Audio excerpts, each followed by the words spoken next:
Hi hello welcome back to Deepu Rayalaseema. బాగున్నారా? అందరు బాగున్నారా? నేను చాలా బాగున్నానండి. మా అత్తయ్య గారు వాళ్ళ ఇంట్లో మజ్జిగ పులుసు చేసాము.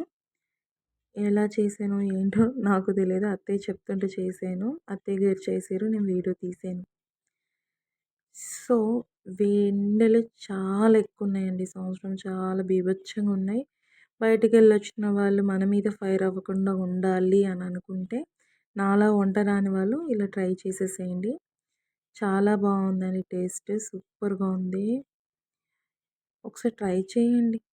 లెంత్ వీడియో కావాలంటే కామెంట్ సెక్షన్లో కామెంట్ చేయండి, పోస్ట్ చేస్తాను. Please like, share, subscribe Deepu Rayalaseema channel. Thank you.